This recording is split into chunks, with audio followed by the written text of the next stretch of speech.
రాముడు అరణ్యవాసానికి బయలుదేరినటువంటి సందర్భాన్ని, ఆ తమసా నదీ తీరంలో పడుకున్నటువంటి మొదటి రాత్రిని, ఆ తరువాత ఆ తమసా నదిని దాటి అరణ్యంలో ప్రవేశించినటువంటి సందర్భాన్ని, ఆయన్ని అనుగమించినటువంటి పౌరులు, జానపదులు, బ్రాహ్మణులు తిరిగి అయోధ్యానగరానికి చేరినటువంటి విధానాన్ని, వారు రాముణ్ణి తీసుకుని రాకుండా వారు మాత్రమే తిరిగి వచ్చారనేటటువంటి ఖేదంతో వారి భార్యలు పలికినటువంటి బాధతో కూడిన పలుకుల గురించినటువంటి విషయాన్ని నిన్న మీతో నేను ప్రస్తావన చేసి ఉన్నాను. ఆ తరువాత రాముడు వేదశ్రుతి అనబడేటటువంటి ఒక నదిని, గోమతి అనబడేటటువంటి నదిని, స్యందిక అనబడేటటువంటి నదిని దాటి కోసల దేశం యొక్క సరిహద్దుల్లోకి వచ్చాడు. అంటే ఇంకక్కడతో కోసల దేశాన్ని విడిచిపెట్టేస్తాడు. ఆ కోసల దేశాన్ని విడిచిపెట్టేటటువంటి స్థితి దాకా వచ్చినటువంటి రాముడు సుమంత్రుడి యొక్క రథంలో ప్రయాణం చేస్తున్నాడు. ఇంకా సుమంత్రుడు తన రథంతో సీతారామ లక్ష్మణుల్ని తీసుకుని వెడుతున్నాడు. ఆ రథం దిగి అయోధ్యానగరం వైపుకి చూస్తాడు. ఒకసారి చూసి ఆయన ఒక మాట అంటాడు, ఆపృచ్ఛేత్వాం పురీ శ్రేష్ఠే కాకుత్స పరిపాలితే దైవతా నిచయానిత్వాం పాలయంత్యా వసంతిచ అంటాడు.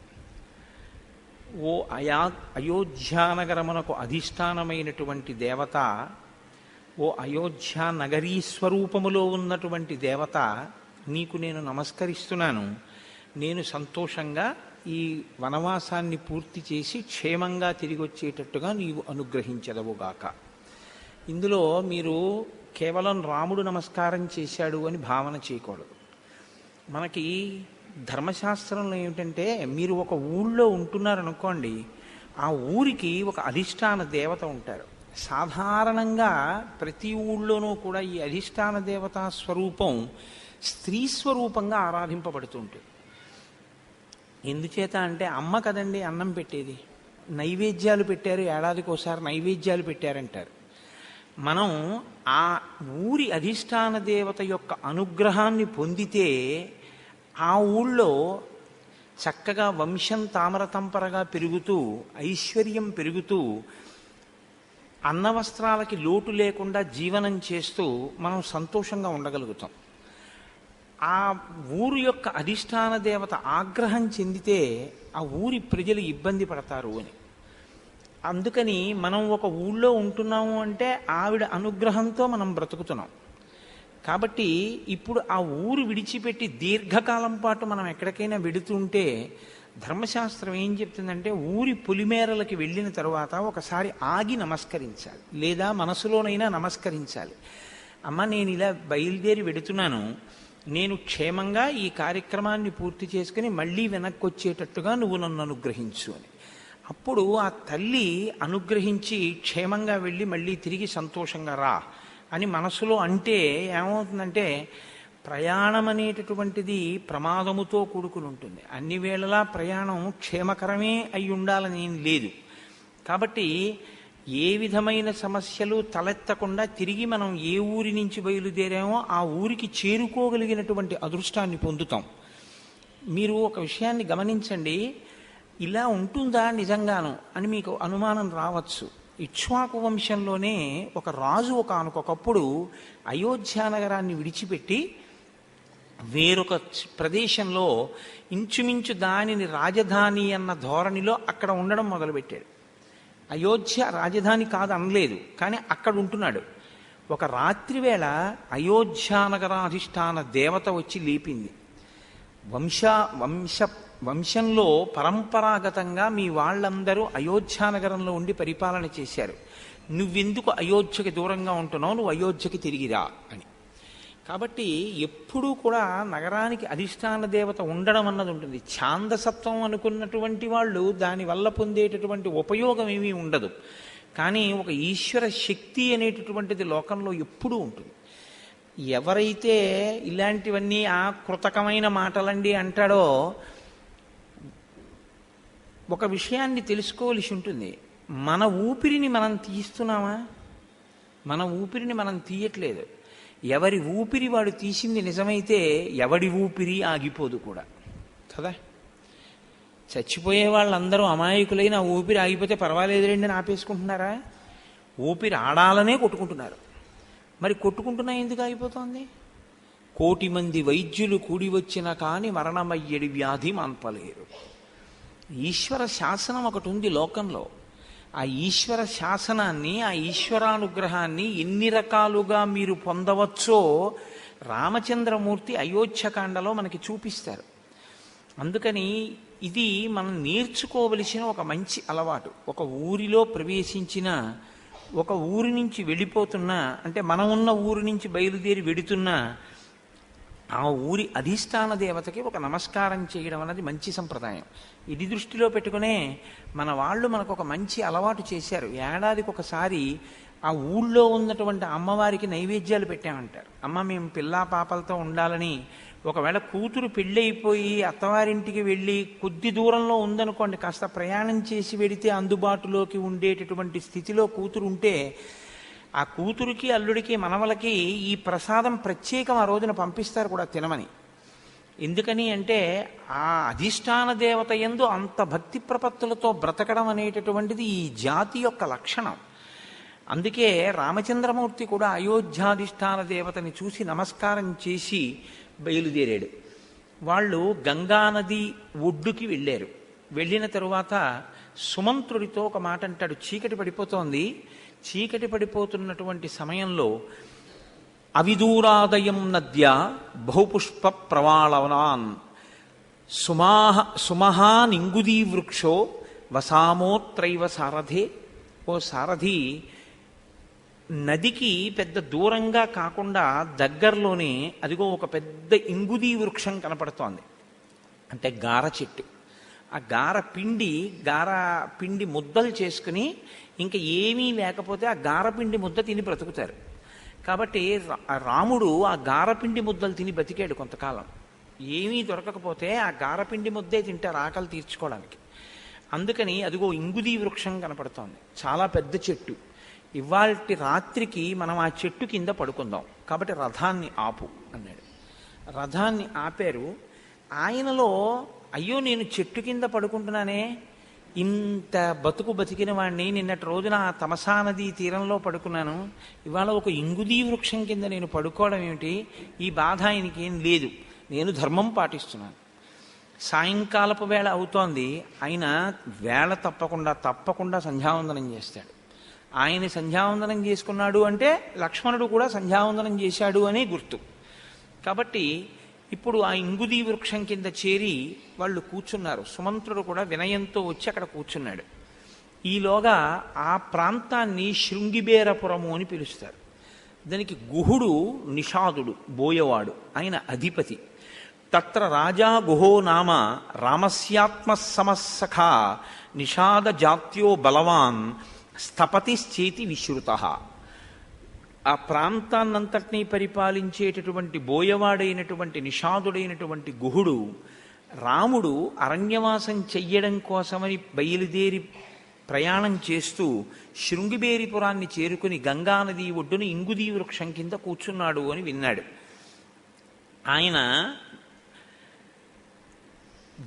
జాతి బోయవాడు. ఆయన చేసేటటువంటి వృత్తి వేట అనేటప్పటికీ మీరు ఒక విషయాన్ని గుర్తుపెట్టుకోవాలి. వేట రెండు రకాలుగా ఉంటుంది. రాజులు వేటాడతారు. ఎందుకు వేటాడాలి అంటే కేవలం వినోదం కోసం కాదు. ఎందుకు వేటాడతారంటే అవి క్రూర మృగముల సంఖ్య పెరిగిపోయి అవి జానపదుల మీద, పౌరుల మీద పడి వాళ్ళని కబళించకుండా ఉండడం కోసమని వాటి సంఖ్య తగ్గించడానికి వేటాడతారు. తప్ప వేట అనేటటువంటిది జీవితంలో ప్రవృత్తిగా మారిపోయింది అనుకోండి, అదొక వ్యాపారం కింద. అంటే రోజు అవసరం ఉన్నా లేకపోయినా ఏదో వాటిని కొట్టడం, చంపడం, వాటి చర్మం వలవడం, ఆ మాంసం కొయ్యడం, ఆ మాంసం అమ్మడం, ఆ చర్మాలు తీసుకురావడం, ఇది నేను నోటితో చెప్పినంత తేలికగా ఏం ఉండదు. దీనికి అనుషంగిక ప్రక్రియ ఏమైపోతుందంటే ఆ జంతువుల్ని ఎలా ఆకర్షించాలి, వాటిని ఎలా పట్టుకోవాలి, వాటిని ఎలాగ ఉచ్చు వేయచ్చు, వాటికి ఎలా వల వేయచ్చు, ఏం చేస్తే మనకు బాగా దొరికిపోతాయి, వాటి బలహీనతలు ఏమిటి, వీటి యందు నిష్ణాతులై ఉంటారు బోయేవాళ్ళు. కాబట్టి వాటిని తీసుకొస్తారు. తీసుకొచ్చి అది చాలా క్రూరకర్మ కిందే ఉంటుంది. నేను ఒక్క పర్యాయం అటువంటి పరిస్థితి ఒకటి చూశాను. ఒక ఉడతలు పట్టుకుని ఉడత మాంసం అమ్మేటటువంటి వ్యక్తి యాదృచ్ఛికంగా, నేను ఒక రోజున ట్రైన్లో వెళ్ళిపోతుంటే, ప్యాసింజర్ ట్రైన్లో రోజు తిరగవలసిన ప్రారంధం ఒకటి వచ్చింది ఒకసారి నాకు జీవితంలో ట్రాన్స్ఫర్ అవడం వల్ల. అందుకని నేను ఆ ట్రైన్లో వెళ్తున్నప్పుడు ఒక పల్లెటూరులో ఆగింది రైలు. అయితే ఓ ఉడతలు పట్టుకునే వ్యక్తి ఉడతను పట్టుకున్నాడు. నేను కాకతాళీయంగా చూస్తున్నాను ఏం చేస్తాడు ఉడతనని. అతను ఏం చేశాడంటే ఆ ఉడత కాళ్ళకి తన వేలు చుట్టి దాన్ని ఇలా లాగాడు. లాగితే ఆ కాళ్ళని ఇలా లాగా ఉడతని పక్కన పెడితే ఇంకా ఉడత కదలలేదు. అంటే దాని 4 కాళ్ళు ఆ వేలుకు చుట్టూ లాగితే చచ్చు పడిపోయాయి అనమాట.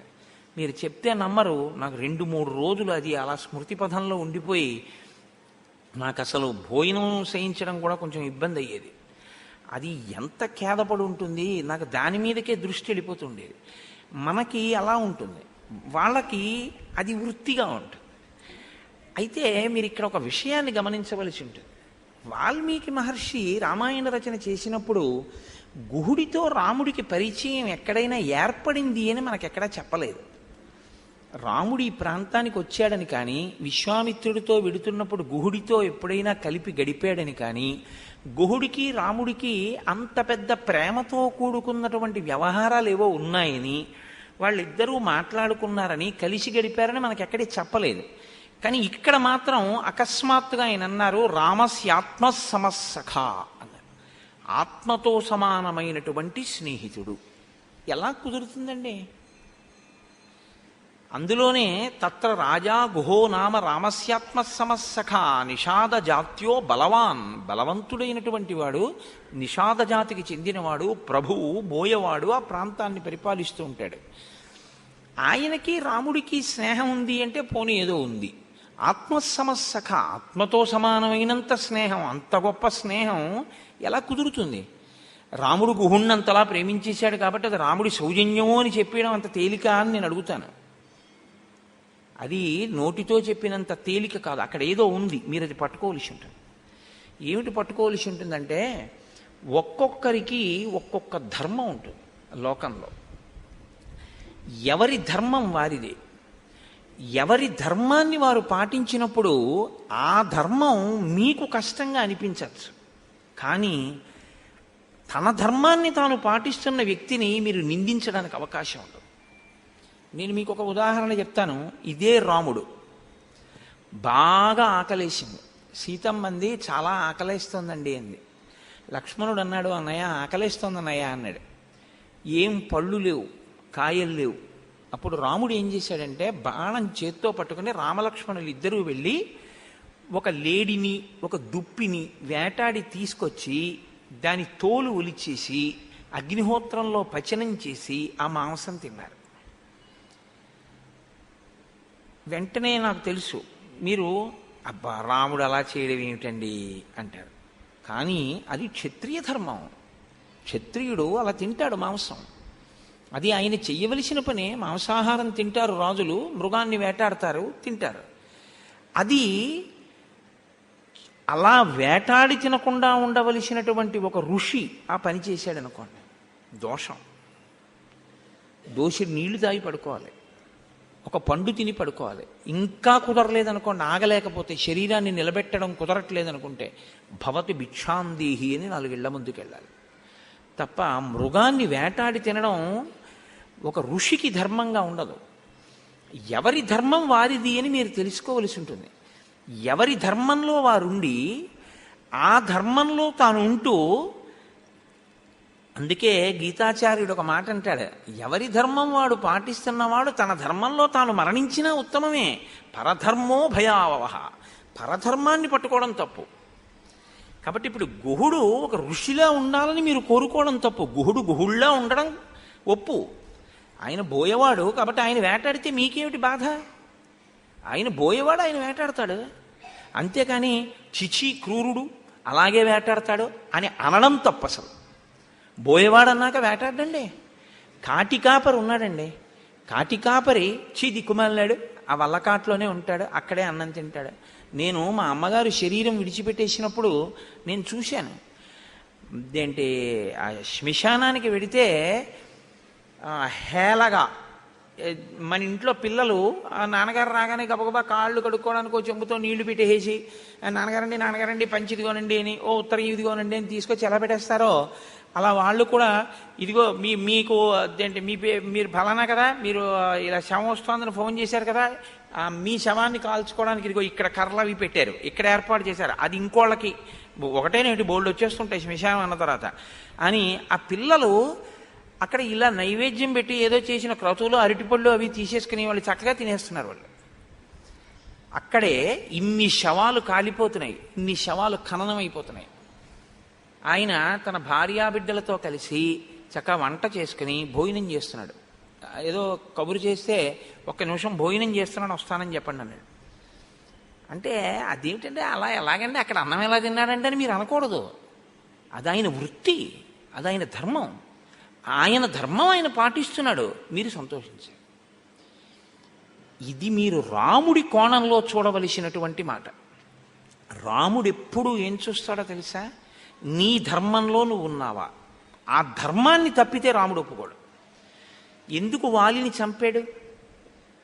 వాలి తన ధర్మం నుంచి పక్కకు అడుగేశాడు, చంపేశాడు. అదే వాలి అధర్మంలో ఉండకపోతే చంపడం. అది రాముడంటే. బోయవాడు బోయవాళ్ళ బతికితే మీరు దాన్ని పెద్ద వర్ణన చేసి ఏదో నిషాదుడు, అక్కడి నుంచి గుహుడు చాలా తప్పు, ఇలాంటివాడు అలాంటివాడు, రాముడే ఉదారుడు అన్నట్లు మీరు మాట్లాడకూడదు. ఆయన ధర్మంలో ఆయన ఉన్నాడా లేదా? రాముడే అంగీకరించాడు, మీకెందుకు ఆ బాధ? అలా ఉండకూడదు. అమ్మ ఆలస్యంగా వస్తే మీరు వెనక్కి కూర్చోవాలి, అలా ముందుకొచ్చి కూర్చోకూడదు. కాబట్టి నిషాదుడైనటువంటి వాడు నిషాదుడిగా బోయవాడిగా జీవితాన్ని గడపడం దోషభూయిష్టం కాదు. ఆయన ధర్మంలో ఆయన ఉన్నాడు. కాబట్టి ఆ ధర్మాన్ని మనం ఎప్పుడూ చూడాలి. ఈ దృష్టికోణం మీరు బాగా అలవాటు చేసుకోవాల్సి ఉంటుంది. ఇది ఏమవుతుందో తెలుసా అండి, సమాజంలో అక్కడే కలగాపలగం అవుతుంటుంది. ఎవరి ధర్మం వాళ్ళని పాటించనివ్వాలి తప్ప వాళ్ళ ధర్మంలోకి మీరు జోక్యం చేసుకుని నువ్విలా ఉండవద్దని చెప్పకూడదు. నువ్వు ఇలా ఉండి అభ్యున్నతిని ఎలా పొందొచ్చో నువ్వు చెప్పాలి. నువ్వు ఎలా ఉండాలో అలా నువ్వు ఉండాలి. నువ్వు అలా ఉండడం విషయంలో నీ ధర్మాన్ని వాళ్ళు పాడు చేయకూడదు, వాళ్ళ ధర్మాన్ని నువ్వు పాడు చేయకూడదు. ఎవరి ధర్మం వాళ్ళు చేసుకునేటట్టుగా చెయ్యాలి. అదే నిజమైనటువంటి ధార్మికమైనటువంటి ఆలోచన. మీరు జాగ్రత్తగా చూస్తే రాముడు ఎప్పుడు ఇదే చూస్తాడంతే. వాడి ధర్మంలో వాడు ఉన్నాడా? నిషాదుడు ఆయన ధర్మంలో ఆయన ఉన్నాడు. ఇంకా సుహృత్ ఎలా అయ్యాడు? రాముని యందు ప్రేమ ఉంది, బోయవాడిగా జంతువుల్ని చంపుతాడు, రాముణ్ణి ప్రేమిస్తాడు. ఇంకా ఎప్పుడు వీళ్ళిద్దరూ కలుసుకున్నారు అన్న విషయం అంటారా? ఎక్కడో కలుసుకుని ఉండుంటారు, ఎప్పుడో ఏదో రామదర్శనానికి వచ్చి ఉంటాడు. కానీ అతను రాముడి మీద చూపించినటువంటి ప్రేమకి రాముడు కూడా పరవశుడయ్యాడు. బోయవాడైతే అయ్యాడు, నా ఎందింత ప్రేమ ఉన్నవాడు కాబట్టి బాగా చేరికయ్యాడు. మీరు చూడండి, సమాజంలో చూస్తుంటారు ఒక్కొక్కసారి అందరికన్నా కూడా చాలా ముఖ్యమైన వ్యక్తిగా ఎవరు మారిపోతారు అంటే మీరు ఊహించడానికి వీలు లేనంత రీతిలో చాలా అట్టడుగున ఎక్కడో ఒక స్థాయిలో ఉన్నటువంటి వ్యక్తి యజమానికి అంత దగ్గర అవుతాడు. యజమానికి అంత దగ్గర అవడానికి కారణం ఏమిటంటే ప్రధానం ప్రేమ. ఆ ప్రేమ దగ్గర చేస్తుంది. అందుకే ఎప్పుడూ కూడా ప్రేమ అనేటటువంటి మాట స్నిగ్ధ, అది అంటుకుని ఉండేటట్టు చేస్తుంది. ఆ ప్రేమ అంటుకోకుండా మీరు ఉండలేరు ప్రేమ ఉంటే. ఇది వాళ్ళిద్దరి మధ్య కలిసింది. ధర్మం ఎవరి ధర్మం వాళ్ళు చేస్తున్నారు. రాముడు తన ధర్మం పాటిస్తున్నాడు, నిషాదుడు తన ధర్మం పాటిస్తున్నాడు. తన ధర్మాన్ని తాను పాటించి ఇంకోండి తన ధర్మం పాటిస్తే పెదవి విరవలసిన అవసరమే ఉంది. రాముడు విరవడు, మనం విరవకూడదు. ఇది గుహుడి విషయంలో చాలా జాగ్రత్తగా మీరు పట్టుకోవలసినటువంటి విషయం. రాముడు ఎప్పుడూ ఇష్టపడేదదే, నీ ధర్మంలో నువ్వు ఉన్నావా? ఇది రాముడు చూస్తూ ఉంటాడు. మీ ధర్మంలో మీరు ఉంటే మీరు రాముడి యొక్క అంతేవాసి అయిపోతారు. మీ ధర్మాన్ని మీరు వదిలిపెట్టేస్తే రాముడు అంగీకరించాడు. ఎవరెవరు వాళ్ళ ధర్మాల్ని వదిలిపెట్టేశారో వాళ్ళందరినీ ఆయన తెగటార్చాడు. ఎవరెవరు వాళ్ళ ధర్మంలో వాళ్ళు నిలబడ్డారో వాళ్ళందరినీ ఆయన అంగీకరించాడు. అయితే రామావతారానికి ఉన్న చాలా గొప్ప విశేషం ఏమిటంటే ఆయన నరుడిగా వచ్చాడు. అందుకే ఎప్పుడు ఈశ్వరుడిగా మీకు ప్రవర్తించి చూపించాడు. నరుడు కాబట్టే ధర్మం కోణంలో చూశాడు. ఆయన మారడా